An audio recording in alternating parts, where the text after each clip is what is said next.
ಇವತ್ತು ಈ ಪರಿಸರದಲ್ಲಿ ಹಲವಾರು ವೈದ್ಯರಿದ್ದಾರೆ.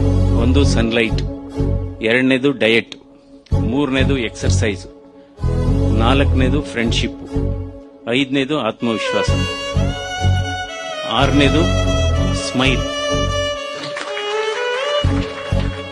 ಯಾಕೆಂದ್ರೆ ಈ ಫ್ರೆಂಡ್ಶಿಪ್ ಅನ್ನೋದು ಬಹಳ ಅಧ್ಯಯನ ಆಗಿದೆ. ಈಗ ಯಾರ್ಯಾರಿಗೆ ಉತ್ತಮವಾದಂತಹ ಸ್ನೇಹಿತರು, ಸ್ನೇಹ ಬಳಗ ಇರುತ್ತೆ, ಅದು ನಿಮ್ಮ ಹೆಲ್ತ್ ಮೇಲೆ ಪಾಸಿಟಿವ್ ಇಂಪ್ಯಾಕ್ಟ್ ಆಗುತ್ತೆ. ಅವರ ಆಯುಸ್ಸು ಸುಮಾರು 10 ವರ್ಷ ಜಾಸ್ತಿ ಆಗುತ್ತಂತೆ. ಆದ್ರೆ ಈ ಫ್ರೆಂಡ್ಶಿಪ್ ಮಹತ್ವ ಯಾವಾಗ ಅಂದ್ರೆ ವಯಸ್ಸಾಗ್ತಾ ಆಗ್ತಾ ಜಾಸ್ತಿ ಆಗುತ್ತಂತೆ. 60 ವರ್ಷ, 65 ವರ್ಷ.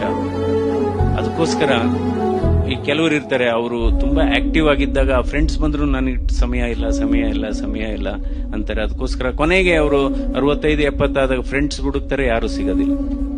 ಸೊ ಆಮೇಲೆ ಸ್ಮೈಲ್ ಆಲ್ಸೋ ಬಹಳ ಮುಖ್ಯ.